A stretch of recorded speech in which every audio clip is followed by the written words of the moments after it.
they've all been practicing a little bit. You know, they've had an hour to practice together. They're like, yeah, Vince has called us meeting. We're going to find out who's actually going to win this. We're going to...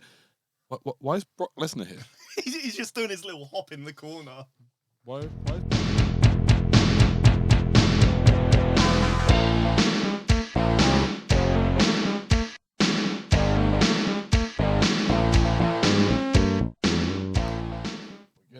Spot on. Welcome back once again to SmarkZ. I'm trying to get the hard Z in. It's SmarkZ now. I don't know. We'll see. I mean, that works as well because Steven, Zach. Exactly. It's like we meant it. It's like we came up with this like knowingly, and we totally weren't going to call it something else. We totally weren't. I am concerned. Oh! It's taken a mind of its own and switched you. There we go. Let's go with that. Wasn't there an issue with that, like with the XLR being plugged into a different thing last time? Where I'm number 3 or 4. There we go. It's fun. You'll be able to pick up most things, but yeah, weirdly it just went off you, but you're back in. I gotcha. It's understandable. It's fine. But it's been a couple of weeks. I've had time to let my voice soothe and heal. Yes.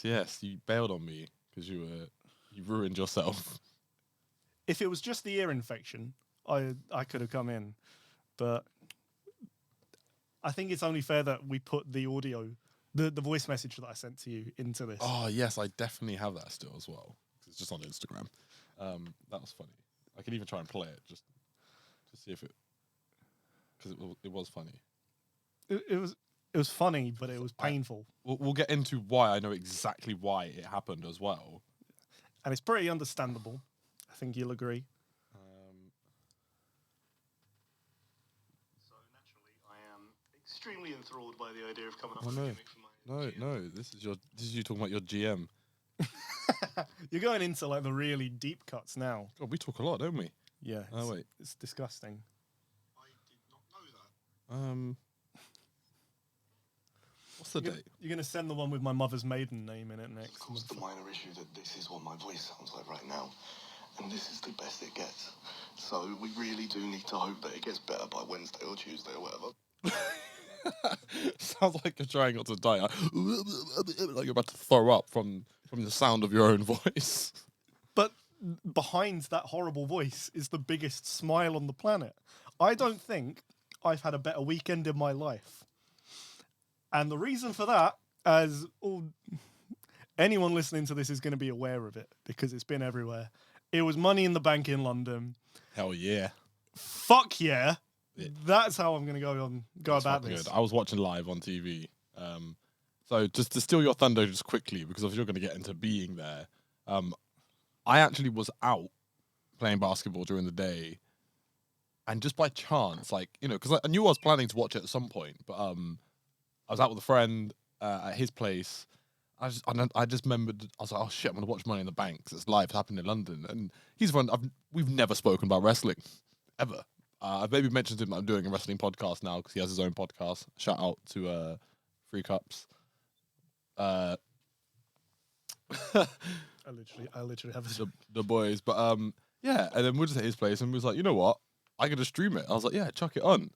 And yeah, and we ended up watching Money in the Bank, talking a lot about a bit of wrestling. He's a lot younger than me. He's 23 now.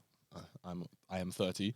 So yeah, we had a bit of generational difference. Like the first thing he pointed out that I found really funny that like I didn't really have much context was he was like, oh, Cody Rhodes' lisp got worse. well, because he's kind of accepted it now. And I was like, that's jokes. But yeah, let's get into it from your perspective because you also went to SmackDown the night before. SmackDown, yes, yep. Lots of alcohol was involved. Got to meet some really great people. This is going to be more foreshadowing for the Gary Rose experience, who he was indeed there. Yes. But I think just to kind of give people a little understanding as to how it worked, I think they did something genius with it, which was they gave us like a little trial run of what a WrestleMania is like these days. You have the 2-day event. It felt very much so, especially with the 2 tag team matches, that they were trialing just the whole, here's night 1 of Money in the Bank. You've got your Asuka versus Charlotte. Yeah. big match, even if it did last 2 minutes. And then you've got the tag team championship match, which was a fucking great match. And I've got to say, Pretty Deadly are brilliant, and they have the best theme song in wrestling. I've seen little bits of Pretty Deadly. They seem pretty good. They're good, and they're one of them's some Greys. That's where fucking Brandon's from. That's jokes. So local. British wrestlers. Let's get it. Let's steal the thunder from the Canadians, because my God, there was also a time where Canadians just dominated wrestling. So I think it's British people's time. You know? Absolutely. Not that I care that much. I mean, some of the best But why names in not? wrestling right now are British. Exactly. Will Ospreay, Mr. 265-star matches from Dave Meltzer. Uncle Dave throwing out star ratings just because it happens in 265. Japan. That's a story for another time, me ranting about Dave Meltzer. Oh, yeah, we're going to Dave. Because I've been doing a bit of research on him, because you do throw his name around. I'm like, I know who he is, but I don't understand why it's that deep. But I'm getting there. I've seen a lot of interviews. I'm like, yeah, okay. You start to form a picture. Let's see his reviews of Money in the Bank. Yeah. Well, it didn't happen in. Yeah. But it did happen in Japan. So 4-star. So let's get into it then. What was your highlight, except for the obvious highlight? Because there was some moments of Money in the Bank, and then there was the moment of Money in the Bank. If the moment we're thinking of together, which there's a very good chance we're not, because big things happened at that show. This was not a house show. This was probably the second most important show we've had this year. Yes, yeah, it was insane. But that wasn't the moment I was talking about. Well, that's not. I know We're the gonna come to moments, it. but I'm just gonna throw it out there because it does need to be covered. And it was just the fact that I was at my friends, and we were already talking about wrestling and legacy, and who the GOAT is, blah blah blah blah blah. We just watched Cody and Dom. Which was a weirdly cleaner match than I thought it was going to be. Weird. Like, I was just like, oh, yeah, he just wins clean. I think they knew what the fans wanted to see. We just wanted to sing along with Cody. We wanted to see the greatest heel in wrestling history, Dom. We wanted to see GOAT. Rhea with her really good new look. Oh, man, she looked fucking hot as fuck. Divine. God, that Divine. hairdo and everything. Their outfits were dope. Like, I was like, Dom Rhea looking awesome. Yeah. And yeah, then out of nowhere, to a somewhat, docile crowd that was, just waiting to see what was going to come up next, Like, optimistically, but comes the horns. And my reaction was immediately like, holy shit, John's in the house? I was like, wait, hold up. And then my friend immediately also got excited and was like, holy shit. I was like, damn. And I was like, fuck me. That pop. Just the reaction. It was like threefold reaction, because it really was like the horns alone made everyone just start like rattling and screaming. yeah. And it was such a big moment that instead of singing John Cena sucks, as we do every time, the crowd was singing along with the song. Which I never even really heard like that. No one has done that. No one goes, No. ba ba da ba. Your time is up, my time is now. I was like, Jesus Christ, they're going in. But I was like, for you, what was the reaction amongst you and, you were with Gary and a few others? Like, Well, I was sat apart from Gary. Did you not, like, look at each other and go, whoa? Well, are we talking about the moment that a bum... Yeah. The moment that happened, I was appreciating the acoustics of the O2, because I was at the bar. No. I was at the bar. Stephen. Do you know how much I hurt? I came back out and I had, because I'm used to football where you can't take beers in. So I kind of thought to myself, they're going to do a quick promo package. They'll hype everyone up for the next match. I'll come back out. I'll have my beer. Good to go. The beer there's very expensive and they don't have the best selection, but they have a Camden Pale Ale. So that was nice. But I came out and I looked down in the ring. And I was like, who's that? So I looked at the screen. I go, oh, it's John Cena. It's John Cena! And then I sprinted down up to my chair. And I've never been so in awe of someone. John Cena, I'm not just saying this because of what happened. and because of the story he's had. He's the fucking GOAT. I don't care anymore. We are past this ironic sense of humor that we as a society have founded based on YouTube. We don't care about that. John Cena's the GOAT, and we're going to respect him. If he wants to make fucking Peacemaker 2, if he wants to make the original Suicide Squad Part 2, if he wants to just copy Dwayne, just make really shit films, we're going to back him all the way. He also might not have much time left in him. His body can't take it. He can't put on the same show. But he's still the GOAT. I'll agree. I was very reluctant to admit Cena was the GOAT for a long time. A very long time. Yeah, he's the GOAT. But yeah, that moment was awesome. Like, you know, Unbelievable. I actually rewatched the moment about 4 times just because I was like, holy shit, that was crazy. Like it's like exciting to watch the reaction. Because it felt, it very much was scripted, but it felt unscripted. Especially the way he delivered because I want to bring WrestleMania to London. That felt like him genuinely speaking to us as a fan base and being like, back me up here. Show them what I mean by this. And I've never, ever just like, in a crowd setting, just gone so primal and so animalistic, just like screaming, yes. It was such a good moment that if it wasn't such a great show, no one would be talking about any other part of it. Yeah. And I think something that kind of it's going to get lost in the shuffle a little bit because of how big the announcement was and how passionate and how great Cena was on the mic. Grayson Waller is fantastic. He is so good. I don't actually really know this motherfucker at all. He's just some guy. He's just an Aussie bloke. Yeah. But his character is everything we hate. He's an influencer. Women love him. He's good with crypto. And is that kayfabe? Yeah. Oh, okay. Yeah. No one's good with crypto in real I life. was about, what? We hired a crypto billionaire. And then you teach him to wrestle later, but he's got the money. But I think because he came through NXT and he did the Grayson Waller effect. And the whole shtick of it was, while on the main roster, they've got him to get heels on and he'll just big them up. What he'd do on NXT, I believe, is he'd get the faces on and he would just ask them like the most damning questions on the planet. And because he's so good on the mic, it was really hard for them to kind of find out, oh Jesus Christ, this Aussie cunt. But he had banter. He came out and he was taking the piss. And like, obviously there was the bit where everyone was calling him wanker. He's like, trust me, I don't need to. And everyone's just funny. like, yeah. That was. I was like, yeah, fair enough. Everyone was. We were just like, yeah, good man. That's what banter's all about. Admiring when someone does it right. But aside from the angle of, yes, he's vying for WrestleMania in London, you could tell it was a London crowd just because as soon as Grayson Waller goes, I think WrestleMania needs to go somewhere with good weather. Everyone, boo! He was not wrong. He's not wrong. He's spot on. It's going to put piss down. It's not a good time. No, unless you To do come it in here. like June. And even then, They can't mess with the rotor that hard. No, Surely, they can't.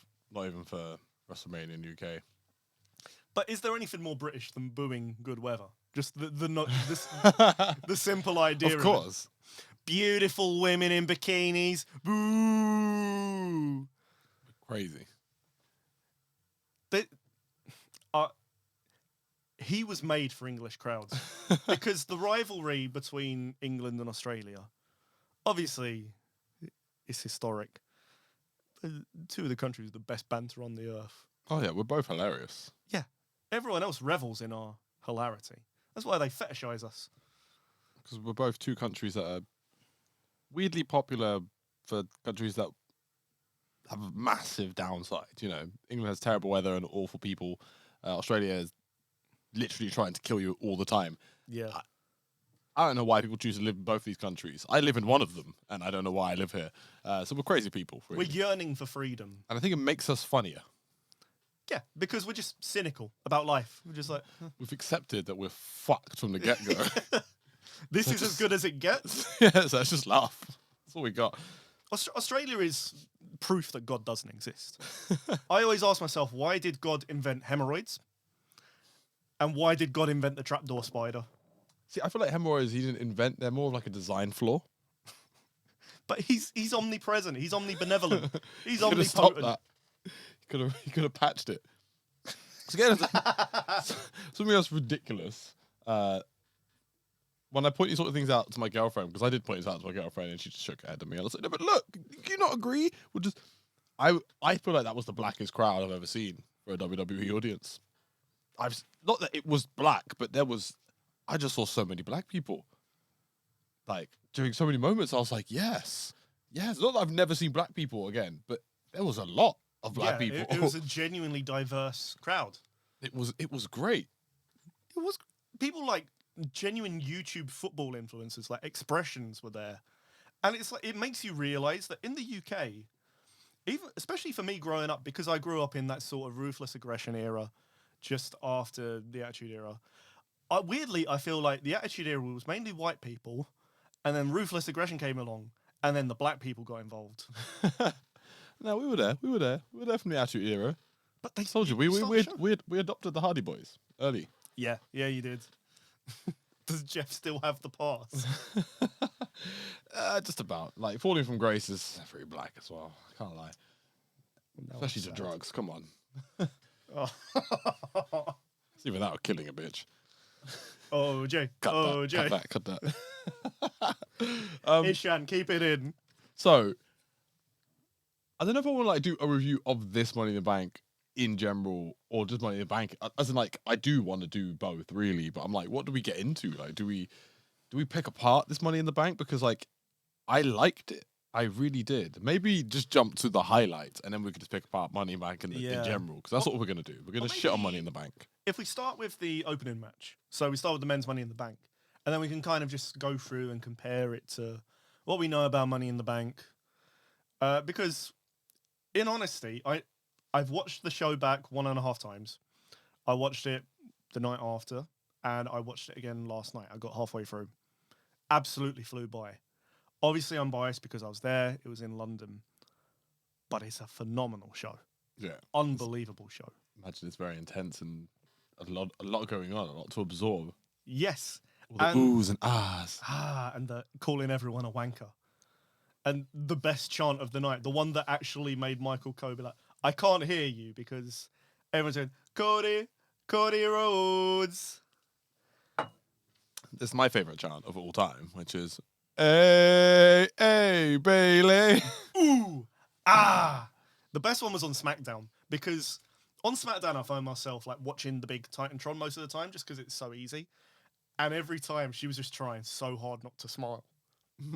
Oh, baby. She is wonderful. I love her. Phenomenal wrestler. I feel like, I can't lie, because I knew that was coming, I feel like they immediately pitched the spot was like, take Bailey out so they don't fucking chant. Like, just take her out. I don't even give them a chance to start, because they'll chant it the whole match, and we don't want the whole match to be, hey! So let's just take her out, and then they'll chant it randomly. And I think it worked perfectly. It is genius booking. In the Attitude Era, they 100% would have kept her in for the whole match. And that would have been the whole match. But they know how to work around these things now. And it's about fucking time. Well, like, at the end of the day, it's a sign of respect, you know? It's like, we're that excited that you've actually brought this here, and we're going to fucking do our thing and show you how we enjoy wrestling. But talking about the Bailey chant, that kind of gets me onto what the hot topic of the night was. And it goes back to good booking and getting her out of the match. And that was the first match of the night. What are your thoughts on LA Knight? So, I'm, like, happy to jump on the LA Knight bandwagon. I can't lie. Like, you know, I haven't watched enough of him to be like, oh, he's the best. Like, I like him. I do like LA Knight. I'm sort of one of those, I think, as a sort of controversial and, you know, I fancy myself somewhat of a creative in that sense of, like, I can understand the process and why, you know, just because everyone's like, we love LA Knight, you're not just going to give him Money in the Bank, because then everything forward actually won't be as entertaining or compelling.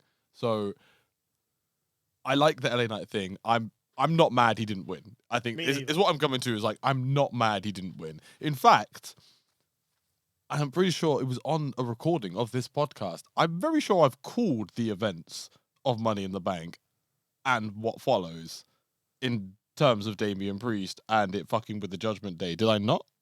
Was it you who said that you like the idea of, like, on the night of Money in the Bank, he's in the back with Finn, and he's saying to Finn, if he wins, I'll come in and cash in.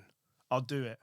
But the idea that he then like could Finn wins he could betray him and something like that happens, and it's like more or less like, you know, not play for play, but like that's pretty much what's on the cards right now. There's this tension that even if Finn gets the title and takes it from Seth, Damien's now in the background. We're like, but I want it too. I want Money in the Bank. Like, I'm not gonna not go for it. And it's like, yes, this is what I wanted. And it's like the Raw the other day that I loved. Like, I don't know if you saw it. The openings of Raw.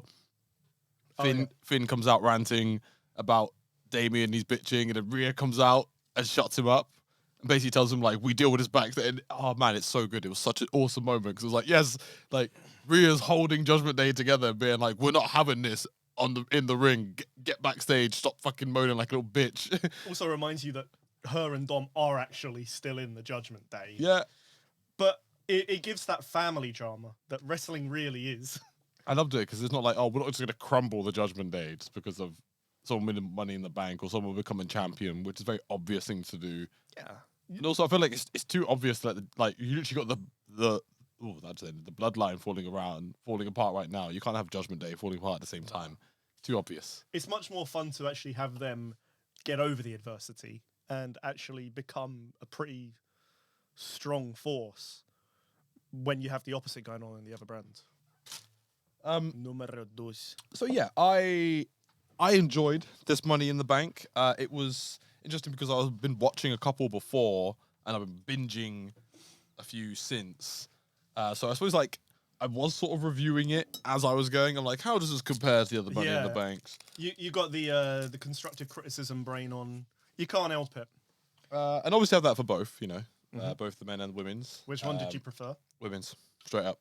I actually thought women's was one of the best Money in the Bank best Money in your bank match. One of the best Money in the Bank matches I've seen. Fully agree. I'd say this goes up there with one of the best. I was going to get onto that later. Oh. Camera doesn't want to work. All right. What's going on? It's almost like this happens every time. My reaction to Money in the Bank. Yeah. So as for the women's, I agree. I think it's probably one of the best ever. But when I was watching it back, the men's one, I thought the same. I think it's kind of muddied by the really shitty Ricochet Logan Paul spot. You didn't like it? I mean, in person, it was incredible. And I absolutely thought they were going to break their necks. So I watched it twice because I actually missed it live. So I rewatched it later that night.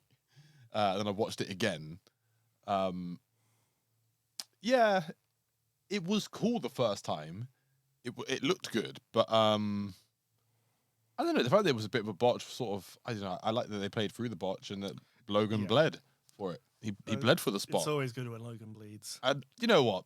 There's always things that I don't like, and there's things that I don't like. Sometimes are crowd reactions, and it was the after the little frog splash on Damien, and everyone's like, "You still suck." Did you join in on that? Did you shout, "You still suck"? Yeah, I did. You awful human. He fucking sucks. He went to the suicide forest. Showed a dead body. He sucks. He scams people on the regular. He's a cunt. But by God, can he wrestle? Like, that's what I mean. It's like separate the art from the artist. The suicide forest was the art. I don't really care. It wasn't even that deep. I really don't care. He's dead. He won't mind. Get over it. He's not the only person who's been there. He just happened to get a dead body on camera and put it on YouTube. Just happened to. Who cares? I'm not even getting... This isn't about Logan Paul, okay? This is about Money in the Bank. Money in the Bank. And Logan Paul Money in the Bank was right. Wasn't amazing. I don't know. I found it was...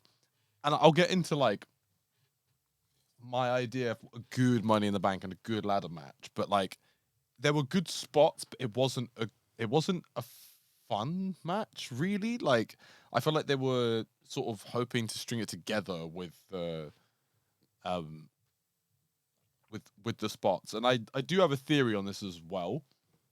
I do find, and again I'll get into this later. Why I think it wasn't as good. Yeah, it was fun. Like I said, there was some good parts. Like the women's match to me was way better. I loved who won both matches. Like I said, I actually annoyingly predicted both of them. Really, I was like, I think Io's got this. I think everyone went Io. It was wishful thinking, but one of those that felt realistic. I would have been annoyed if like Becky won. Agreed. Love Becky. Do love Adore Becky. She doesn't need it.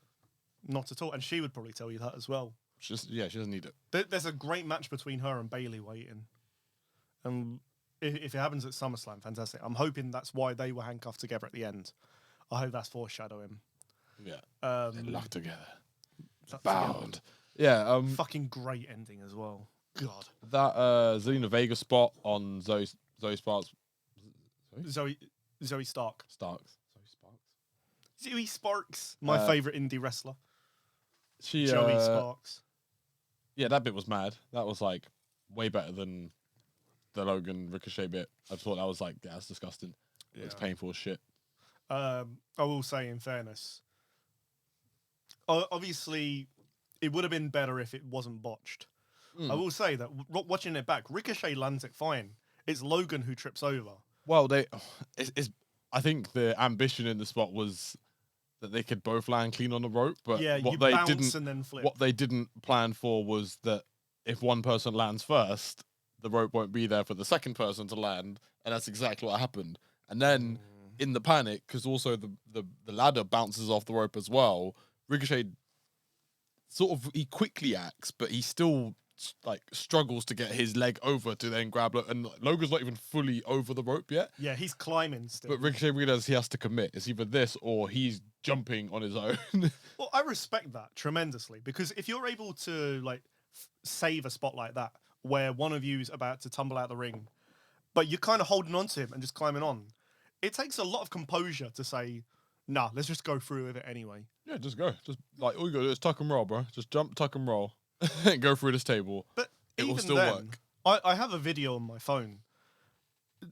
That spot, as amazing as it was, because of the angle I was sat at, it comes nowhere close to him doing the 450 onto the fucking ladder.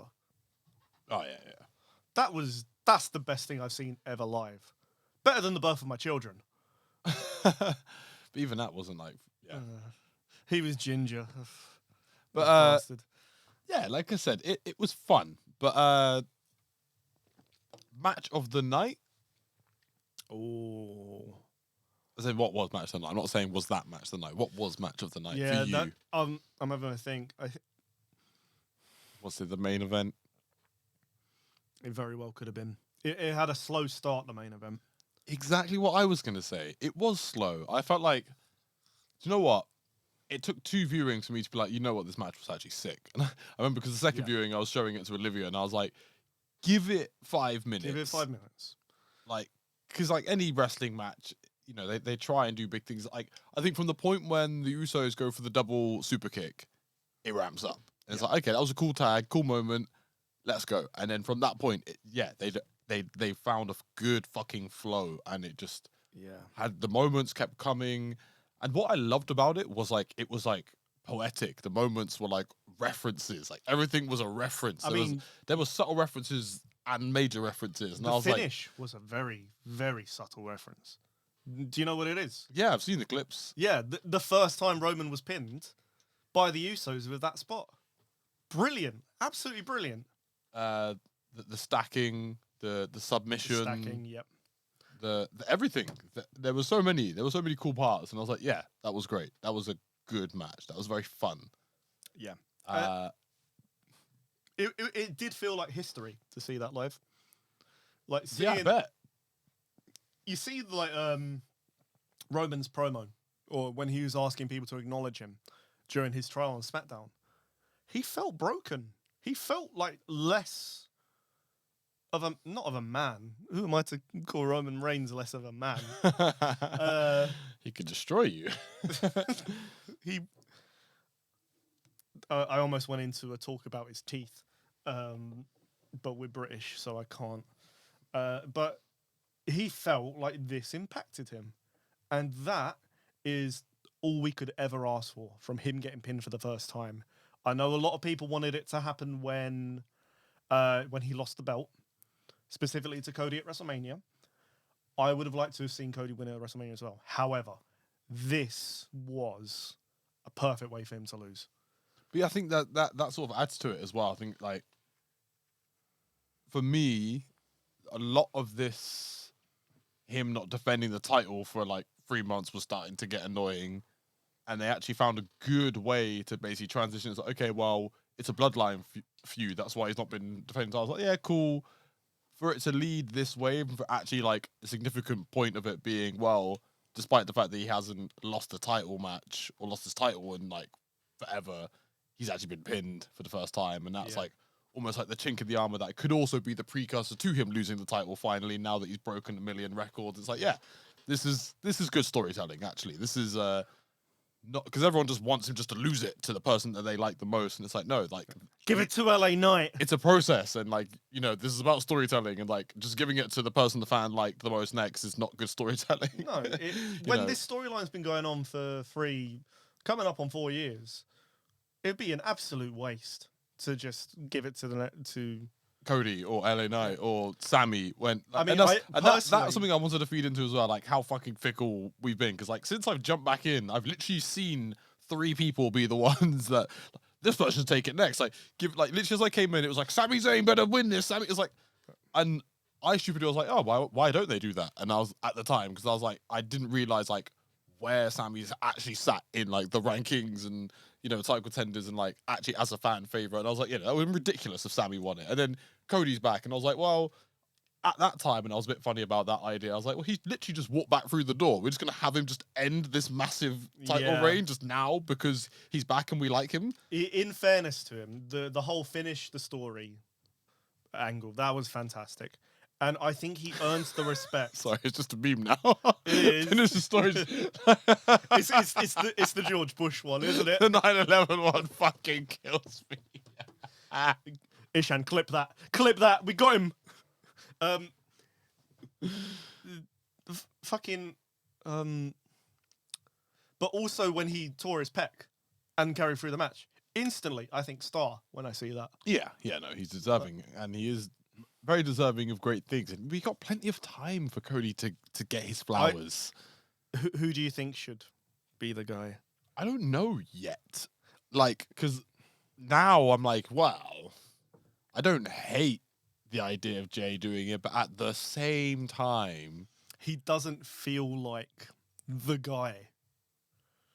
Like, he doesn't have that star appeal. Part of me thinks it's just because he's a twin. There's only one way I like it.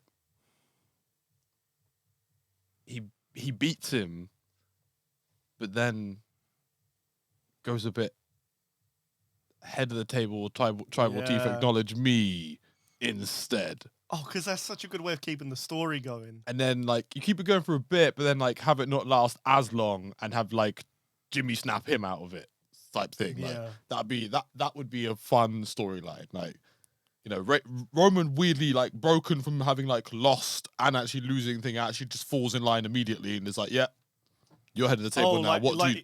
And, like, Paul Heyman, and Heyman just bows to him, and like it's just all this weird moment. And it's just Jimmy just stood there like, what the fuck is going on? Like, this wasn't the plan. What the fuck? And then he's like, who's doing Oos? I did it for us, Oos. And then he's like, sort of like, okay, yeah, I suppose. I'm the one. That kind of shit. And then like, then you have a moment where like Jimmy just, I don't know, undermined him and convinced Solo like, this head of the family shit's crazy. Like, help me stop this. And then like Solo actually joins Jimmy. Yeah, and then we have Jay and Broken Roman, because I feel like he could do that. Yeah, his acting after Money in the Bank was poor. And then Jay can go be the main event Jay. They keep calling him. Yeah. Then you've got Solo and Jimmy, the new Usos. Mm. Add me to creative, man. I'm fucking. I mean, in fairness, They did tease towards. There's only one guy who's looking like a tribal chief to me, and then the UK fans, we got behind it. We were Yeah, like, but it's not Solo. oh, Solo. It's not. It's not because he can't talk. The man can't fucking talk. I love Solo, by the way. He is fantastic. I've been. You can ask my girlfriend. I've been seeing his mannerisms at home. What are you fucking? When she's not expecting it. He does that slap. Like, ah! I love the way he goes ha at people. It's fucking hilarious. It's like so disrespectful. It's almost like the new what? It's like ha! Like Solo's fucking great. It's I even better absolutely because love he him. can't speak. But The he fact can't that this guy speak. who can't speak just does that to you. He disrespects you with noises. Yeah, It's he's just doing great. these like sort of pseudo fucking Samoan noises. I don't know if there is a language. I don't know if he speaks it, but Pseudo Samoan. so disrespectful. Well, we were talking about where kayfabe come from. It's Pig Latin. We got Pig Samoan now. Pig Samoan now, like he doesn't Ah! speak. Huh? Like it's And great. the elders are just saying, yes, well said, Solo. But yeah, aside from my pitch to how to keep the Bloodline story going and have it also be amazing, yeah, match of the night. It was fun. Moment of the night might not necessarily been that. I'd say it actually was the Shayna Baszler moment because I was like, what the fuck? Oh, live, that was phenomenal. I was like, what? And like rewatching that again, the reaction is like just the moment it happens, you literally see everyone on the front and go, what? Like, That was me. I was doing that. what? Like, what the fuck? Like, they're doing this? We're doing this? I expected them to put the belts on Raquel and We knew, everybody knew they were going to take, because at the end of the day, it's almost like kayfabe and in real life, what was actually happening was just like, they only were holding the titles because whilst, Liv was injured. because Liv was Yeah. actually injured. Then I she was- came back. Do you know what's funny? Because of the fucking delay and the Peacock bullshit, like, because I didn't really see that actually happen properly, it seems to me like she'd been gone for like 3 weeks and come back and got the title. Well, it feels like that to me as well. And I was watching live. It's been about 3 weeks. I'm like, really? Like, she was injured for 3 weeks and she comes back. Like, I think it actually was like a month and a half. It was a like, month and a half, but even then, that's kind of, if not for what we know now, I would have said that's really surprising. Why would you strip the belt off of them when Roman hasn't defended in longer than she's actually going to be out? It's funny as well, but like, it worked well because it was actually like, it worked. I think regardless of plans, I think their plan was to like have whatever's going on with the tag divisions happen with Liv and Raquel, and I think they just got to restore that Yeah. and feed into whatever they were trying to do with these two, which I think was this all along, but it actually like worked out better because I was like, okay, now it's off the back of like a title loss and yeah, it's even more fun. Like, We got a feud now, which is going to mean the end of Ronda in WWE. I think I'm feeling like a Ronda sympathizer. I think mainly because I haven't seen all of Ronda. I'm like, why is everyone being so fucking mean to Ronda Rousey, bro? Like, Because it feels like she doesn't give a shit. it doesn't look like that to me. Like, it really doesn't. Like, I fucking loved her Money in the Bank outfit. I was like, look at her going Margin Vegeta. Like, I'm a massive Vegeta fan, and as soon as I saw it, I was like, no fucking way. Ronda Rousey doing a fucking Vegeta reference to She's the a outfit. huge I'm like, nerd. yes, Ronda.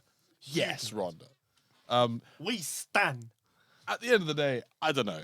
Maybe I need to go back and watch it, but like, it doesn't look like she doesn't give a shit. And I feel like, I don't know.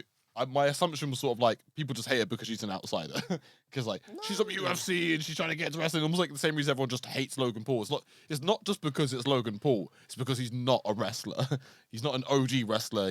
It's not his thing. He's jumped into it. Like Bad Bunny will allow. Or like I'm almost like closer to hating on the way Bad Bunny's done it over these two. But I didn't love Bad Bunny. When Ronda came in, we loved her. We You were said so this before. welcoming. Yeah, like you did like her, and she did well. Like she actually helped, sort of be a part. She was a part of like the new like women's revolution. The first women's main event WrestleMania. She deserved that, absolutely. But as time's gone on, there's just been a lack of evolution in her in-ring ability, as well as the fact that she's just kind of. It always feels like she's phoning it in. She's not gotten better on the mic. The only thing that really hits hard in her matches is those sick-ass arm drags. No, it's not the arm drags. It's the hip toss. The hip toss she does is phenomenal. This is a judo champ, Yeah. judo monster. Yeah. I've heard she's thinking of going back to the UFC. If she does, I hope she tears it up. Actually, I heard she's considering going to NXT. Like, just going to NXT, like, for a bit. That'd be interesting. I look forward to seeing it. But because I think this is like, it looks like she's willing to put other people over. Like, that's it. Yeah. That's what it's looked like she's been willing to do the whole time, which is also like quite interesting. It was like she came in and the whole thing was almost like she's like essentially the female Brock Lesnar right now, where like she came in, she's from UFC, she's one of the toughest women of all time, like publicly. Not many people in WWE were able to beat her, so like it was a big deal that she just came in, took the title, and then it was like whoever beats her for the title immediately gets put over because they beat Ronda, and I was instant like, star. and anyone beating Ronda gets put over because they're beating Ronda, and I was like, I feel like that's been her role, and she's done a really good job of that. So I was just like, why is everyone so mad at her? That's what's weird to me. There's been a lot more steps along the way. Fair enough. Like I said, I'm a bit of a sympathizer. I liked Ronda Rousey before she was in WWE, and I've not watched her in WWE, and now I'm like, why does everyone not like Ronda Rousey, bro? It's Ronda fucking Rousey. She's a fucking legend. She's a fucking badass. Like, she's a legend. But when it gets scripted, the hate becomes real. Yeah. Which is my analogy for wrestling. But It's good. It's good. there's room. There's room for her in it. But I think she needs to improve. She got redeemed. Listen, everyone hated John Cena, and he's the GOAT. No, Like, we all wanted to admit, we didn't want to admit that we love him. all the greats go through moments where everyone hates on them. Like, Yeah. and I mean genuinely, like I hated John Cena. Like the thugonomics John Cena made my fucking skin crawl. I fucking hated this guy. You should have seen the internet wrestling community in like 2011. I was a part of that. The vindictiveness, the hatred. Oh, it was good. It was so good. You fed off of it. You woke up in the morning. the it's like, moment- how can I hate on John Where is he? Cena today? Fruity Pebble son of a bitch. Even The Rock. The Rock got hated twice in his career. Well, actually, I think The Rock was a big part of the transition to liking John Cena. Because the first year at WrestleMania, everyone was on The Rock's side. Of course we were. But then we realised he was writing his promos on his hand and he wasn't turning up to the shows. And I was like, this Cena guy's been here pretty consistently for 10 years. Was that not part of what makes him great? Because as one of the GOATs, he helped create one of the GOATs. Yeah, I'm trying to people's eyebrow you right now. I'm not going to look. Because also, this is also a thing that Rock did as well. He put people over when it was time. When he knew he couldn't be the guy, he put people over. But that's old Rock. That's And always old, Rock. old Rock. For the record, do you know The Rock has never won WWE title at WrestleMania? Yeah. Crazy. Every match, he's had 3? He's had singles that he's won, but he's never won a title match at WrestleMania. He's had 3 world title matches at WrestleMania. 2 of them he lost to Stone Cold. 1 was in that really weird McMahon in every corner match. Yeah.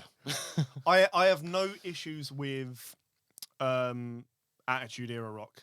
And I would argue that the best Rock is 2003 Rock. Hollywood Rock is the best Rock. Yeah. He was great. Incredible. I fucking loved that Rock. I actually went through and I It was watched funny that because entire run. He was supposed to be the heel, and it was just like, nah. To me, it was just like, nah. So likeable. It was always like there's 3 people that like, as heels, they just weren't. I never really just saw them a heel. It was just like it's just part of their character working. Yeah. And one of them is my personal goat, Kane. Like Kane as a heel isn't really a heel because Kane is never really a face. Yeah. He's always in it for himself. He moves The man in comes mysterious through. ways. He walks through fucking fire. When the man's not a face. He's never meant to be a face. Even when he came to save America, it was like, yeah, you fucked up now. We got a monster that's gonna fuck you up. It's like us It's like America dropping a nuke. It's like that's Kane. We're like, dropping Kane on Hiroshima. You know, The Rock as a heel to me was never really a heel because it was just The Rock being arrogant, which he always was. It's like he was always a absolutely dick. always was. So like, you know, even like the thing that made him the people's champion, being, you know, outspoken, annoying one and somewhat stupid in Nation Domination, is like that was always his character. So The Rock coming out and trash talking a crowd that he normally played up to isn't any different to him being just The Rock. It's almost like it's just The Rock on a bad day. It's him having the fun he wants to have on that day. Yeah. And again, the same with Stone Cold. It's like the Stone Cold as a heel was never really a heel because Stone Cold's not really a face. 2001 Stone Cold. He was a heel. Oh, he was a cunt. But I feel like he was as unpredictable to the audience because like it was like at first he was like almost in-house unpredictable. Like he'd fuck with wrestlers. He'd fuck with like the people he'd wrestle and the people he'd feud with and be unpredictable towards them. And then he did it to us. And that was heel Austin, really. But I was like, but no, that's just Austin. He just felt like I'm not gonna be the Austin you want me to be. Yeah, it's like which was always that's just pure Austin. I don't like it when you do it to me. You can do it to them, but don't do it to me. Of course, I was gonna upset us. I was like, but it worked. I was like, that's not really heel to me. Heel is like when someone just has to completely change their character, and all of a sudden they're like, "Shut up, you assholes!" And it's like, wait, what? This guy was like, I don't know, walking out with a chick the other week and was being super nice and trying to play up to us, and now he's calling us dicks. Like, he desperately needs a character change, clearly. Well, they did something smart with that with The Rock in the sense that when he came back in 2003, he came out and it's like, do you want to boo The Rock? And it was like, boo! And that's subtle genius because he came out with his theme song from like the year before. It's done with us now. It's fine. We keep going. It's fine. It's an audio podcast at this point anyway. He came out with the same song, the really good theme song. And it was sort of the same. He was bald now, still really cool. But it felt like it could go either way. But when everyone booed him, it felt like, oh, you want the really good new theme song? You want the really good promos? You want the Rock concert? No. Yes, we do. We do. No, as in like, but he turned around and says no. Oh god. Oh, but like, we didn't know we were going to get that. I feel like we're talking about heel change at this point, but like, I will finish it on this. I was like, for me, a real heel change is like Kurt Angle, the Olympic hero turned into a scumbag. That is a fucking heel change. It's like because he was like almost like the other man of the people. He was like the actual American hero, and then all of a sudden he was just like, no, I'm gonna fucking destroy this fucking Mexican dude. Because I hate him. And everyone's like, but we like the Mexicans. He's like, no, I'm Kurt Angle. Racism! I'm gonna be borderline racist now. And I was like, yo, what the fuck? Literally Kurt, what says, happened? I'm not a big fan of the black people. It's like, that's a fucking heel turn. Like, when the character that we... Not even... Because I hated Kurt Angle anyway. But, like... I hated him because he was, like, the goody two-shoes. He was the good guy. And I was like, oh, wait, what? Kurt Angle's gone crazy? I kind of like this Kurt Angle a little bit. Wait, how many drugs is he on? I'll tell you what, though, I'm actually going to disagree with you on this. Because I think the joy of Kurt Angle, which sounds like a really, really weird video to watch. But it came from the fact that he came in and they knew he wasn't going to get over. You can't get a goody two-shoes like an American hero over. So they just made him really obnoxious and really preachy. And when he came in, he was a bad guy.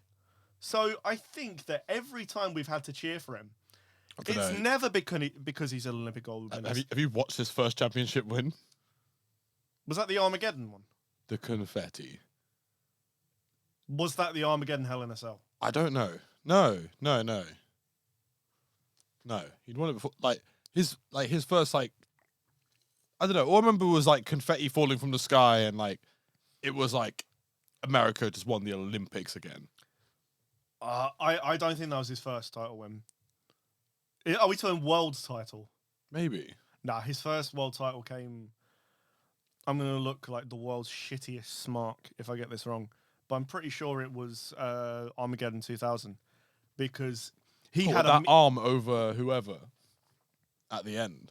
Like the match, the Hell in a Cell. Yeah. The match, yeah. It was the match. Yeah, he just puts an arm over someone last minute after everyone passed out. But I haven't watched that match since I first watched it, and I still remember how it ends. Yeah, because I hate Kurt Angle that much when I was a kid. Yeah. Now you respect the fuck out. I fucking love Kurt Angle. He might be one of the GOATs. Absolutely. There's too many GOATs. Yeah, it's like it's more of a Rushmore, but like I've got different Rushmores for different reasons. But like we'll get into that another day. It's Zach's the multi-more. yeah, my multi Rushmores. And I feel like we went off fucking Money in the Bank a long time ago, but We're like 2 countries over at this point. yeah. That's part of the charm. The actually I've already forgot my initial point already.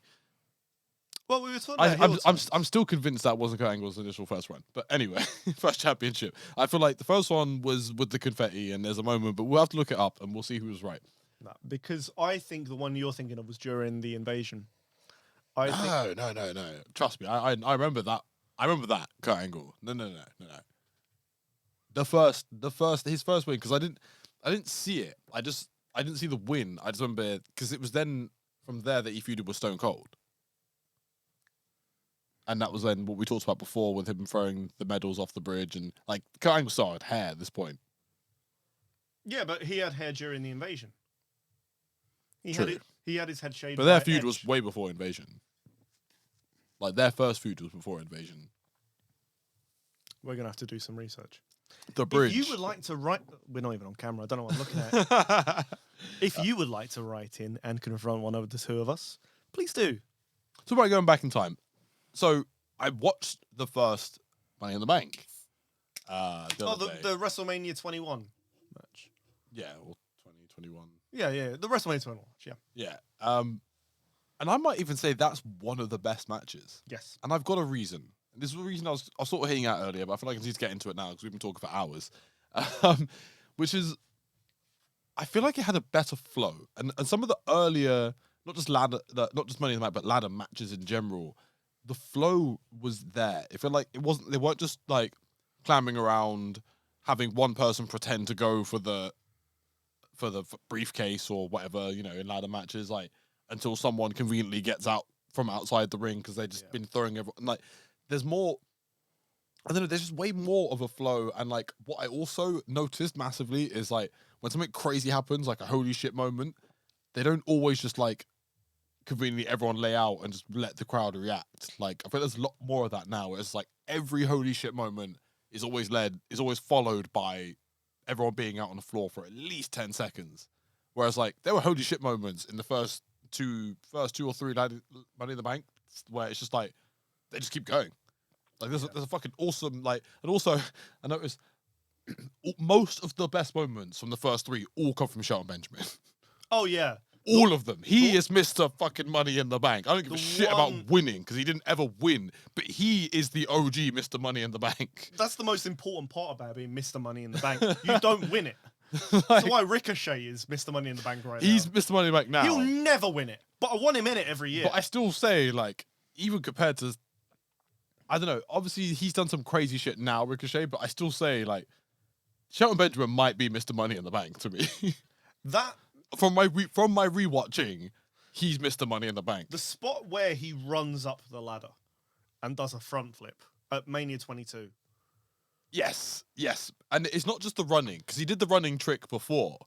It's the spring and the height he gets. It's the fact that he runs up and like he's got no, it's not even, I don't think that's 22. It might be the 3rd one. There's one CM Punk Mr. wins. Kennett. CM Punk won 2. He won the 4th one and the 5th one. Yeah. So I think it's like number 4. It's because I think that's the last one I watched. It's in that one where the ladder is against the rings, like going outwards towards the ramp, and he runs up it and then bounces on the edge. Bear in mind that edge is on the latter half of the ropes. Bounces on that and does the hugest flip, almost like a swanton bomb. And it's like, fuck me. Like, there are about 3 opportunities where he could have fucked that up, and he does it perfectly. Because he's one of the best athletes that the WWE has ever fucking had. Shelton Benjamin has a great career. Honestly, I actually didn't realize it, because not only that, I watched in the first and second Money in the Bank, he is Intercontinental Champion. Yep. That era, 2004 or so to early 2006 Shelton Benjamin, before he was with his mama. Oh, God. I forgot about his mum. She had a heart attack on WWE TV. Why did they do this to Shelton?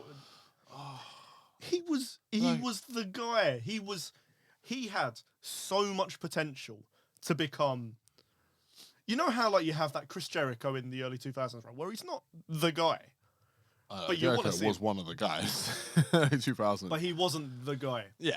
You looked when the reason he won that undisputed title is because no one expected him to win the undisputed title. It was either going to be Rock or Austin. I wasn't with Triple H for sure. Well, he was injured, so they couldn't. But it would have been. It was supposed to be Triple H. It would have 100%. They used to be, how quickly can you get back, pal? I've seen so many like internet comment section arguments about when people are like, oh, the Reigns title wasn't that bad. Triple H, so many people, he put Jericho over for the title, and so people are like, he only did it because he was injured. I'm just like, I love watching comment sections, man. I don't get involved. I just read. But watch from afar, and your mental health will be a bit better.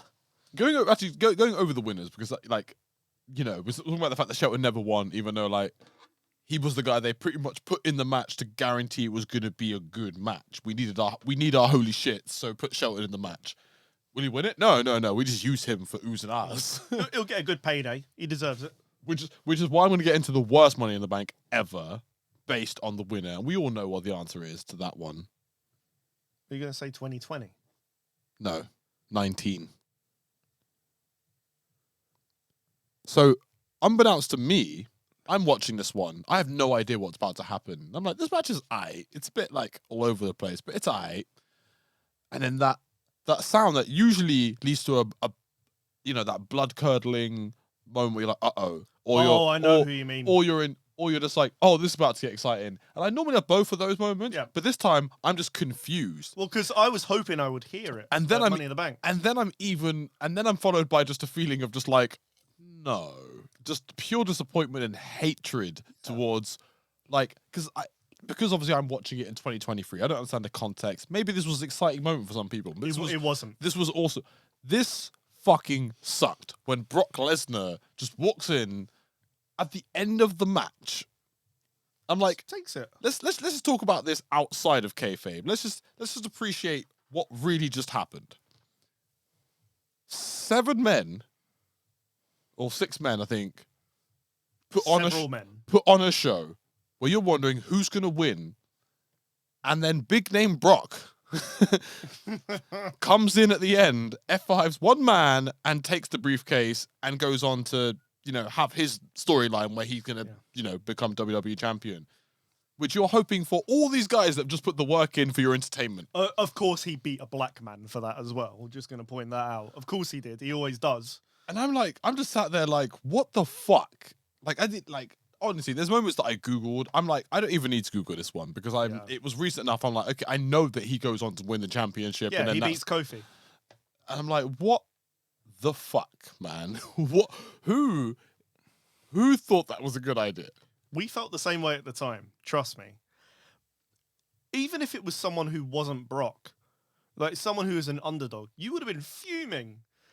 Imagine if LA Knight did that, and as over as he is, that would ruin his fucking push. But the idea that they seem to have had was just that, like, he'll get the pop, he'll come out, he'll get it. Do you reckon they pitched it to him? They're like, do you want to come back for Money in the Bank? And he's like, nah. I'll come back and win it. And Vince's like, yeah, we'll do that. We'll have them all fight, and then you'll just come in, F5 guy. You're F5 Baron Corbin. Fuck that guy. And you'll climb up, and then you'll just walk out with it. Yeah, we'll do that, Brock. Deal. How much do you want? 2 million? No, 3 million. Do it. And it's like, what? What the fuck just happened? And everyone else is like, and like Vince intentionally pitches this to everyone who's in the match with Brock there. Like, Brock's gonna come in at the end. So I don't have a problem with that. And he's there just flexing. Like, yeah.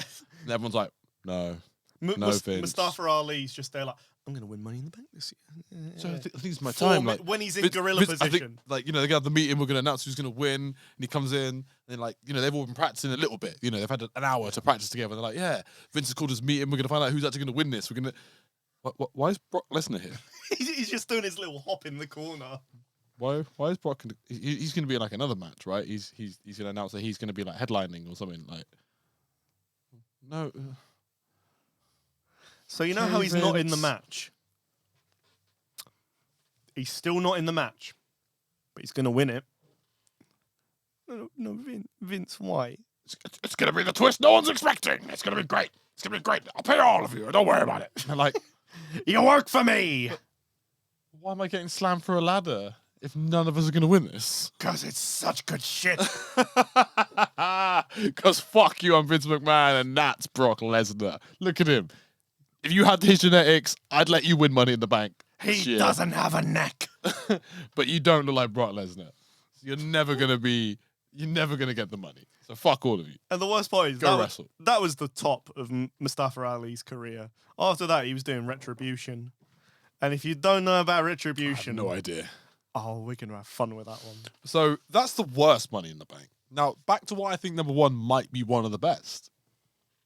Because even though, looking back historically, it made sense that Edge was going to win it, it wasn't obvious that he was going to win it.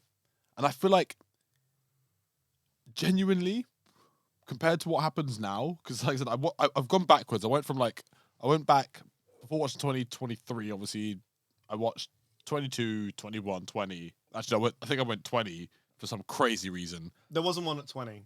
It started with 21. No. There was one at 20. Money in the Bank? Yeah. No, it started at 21. What, the corporate building one? The Hollywood one. The corporate building Money in the Bank in the WWE Tower. Wait. Oh, you're saying 2020. Yeah. Okay. Oh no, I'm not talking about WrestleMania. So I'm being a silly goose. I'm talking the year 2020. Yeah. Yeah, sorry. Yeah, I understand what you mean now. Because, the first one's at WrestleMania. No. 2020. So I watched 2020 Money in the Bank, the event. Right. And then 2021, 2022. Okay, yes. Now we're making Now you're following. Okay. Yeah. So now imagine the quality that I'm referring to in terms of moments, quality. And genuinely, it's actually quite interesting because obviously I knew how Money in the Bank worked. I had seen probably 1 year ago, but so watching 2020 was like, okay, this is fucking surreal as shit. What the, like you understand, like, again, let's look outside the kayfabe and realize this is a company who's desperate to never stop making money, even when there's a fucking global pandemic. They're like, listen, if you pass this fucking test, you could be fighting in this corporate tower. So I don't care. I really don't give a shit who's in this fucking match. Anyone can be in this fucking match. As long as it's really, really silly. As long as it's stupid as shit. And it was stupid and it was fun because it did feel like some, like, Attitude Era, hardcore championship level shit. We got about 2 minutes to alarm goes off my pocket, actually. Oh, God. But yeah, the 2021 was fun. Like, I will say it was fun. I did find the throwing off the building part funny. Like, I thought, of course they're going to do that. Like, I'd have been disappointed if they didn't do a spot with someone being thrown off the top of the building. Come on. It's wrestling. But how much better would it have been if after he's won the match, you just have a shot of Rey Mysterio on, like, like the little window cleaning, like, little elevator things? Okay, yeah. If he's just sprawled out on one of them. That would have been so much fun. Yeah.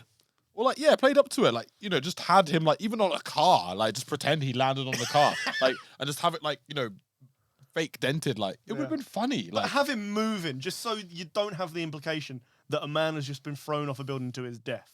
Because they did that a lot. because they had, like, the production value to even add fake noise. But I'm not going to get into that. I'm not going to criticize the match because at the end of the day, they did. And, like, I give props to them as well, doing both matches at the same time, which I don't know why they don't. That was brilliant. I don't know why they don't think about some War Games, Money in the Bank mashup and do that for real in an arena. Just throwing it out there. Add me to creative. I'm brilliant. I get really high and I'll come up with the craziest. I'll out Russo. Not even McMahon. I'll out Russo. I'll come up with some fucking crazy shit, guys. Could you imagine, like, if there was the rule that the men and the women can't interact, but they're in the ring at the same time, and they go like roll through each other's legs? That's what would be even funnier. Like, actually letting them. Like, this is a free for all. So you're not even fighting each other, but fuck you, I'm gonna hit you anyway. Yeah, like, imagine there's two people going for it, and like they just, like, you have a moment where some people that don't like each other going for each other's briefcases, and like they could leave each other alone, but then they end up fucking each other over. They kick each other each other's ladders over. I don't know. I'm just saying, come on, guys. Like, Money in the Bank needs something new because it is getting stale. I'm just throwing it out there. It's getting a little bit stale. You are done. You added women, progression, but you need something to make it more interesting. As soon as they made it into its own pay-per-view, a problem arose. It needs to be upped. The ante needs to be upped. It's like, I understand that. Actually, no, they didn't. No, they did. They stopped doing Hell in a Cell as that's my alarm, as a PPV because a PLE. Thank you very much. PLE now. PLE, yeah, premium live event. Oh God, it's still pay-per-view though, technically. Technically, even if you are on the network. But my point being, it was like, okay, what's the peak of this? Well, let's just make 5 out of the 7 matches Hell in a Cell matches. And it's like, people don't want to be watching through a cell for 5 matches of a night. That's not fun for the crowd. Like, especially the bigger the arena, right? When they made it red, it got really dumb. So, just looking at moving forward, why don't we try and make it more interesting with like Money in the Bank? Because like even Elimination Chamber is getting old. Like it got old, but like Elimination Chamber was cool, but like it's almost like it's a stipulation that should have been used sparingly, like Hell in a Cell used to be. Yeah. It's almost like when someone said in Hell in a Cell, it was like, holy shit, we're gonna do Hell in a Cell. Even it's almost like why steel cage matches are actually interesting because they don't use them that much anymore. Yeah, it's almost like a steel cage come out. It's like, oh fuck, we're gonna get an interesting match for once. They'll do it on a Raw or something because it's like they don't value the stake of it, but the story stakes of it is like you're gonna contain these 2 guys in a cell in a cage because nothing can contain them. Exactly. It's actually, like if anything, it's something you should start using for people in stables more. Like when cage matches, then the stable can't get involved, and it's like, yeah, more interesting. The stakes are there. Add me to creative, goddammit. I think about these things. God damn it. If you get on creative and you don't book me to win something, I'm gonna fucking screw you. Well, I'll have you and Sami Zayn in a beard versus beard match. No, don't. Oh. Why, are you scared you're gonna win? Anyway, let's have a pause for nearly an hour.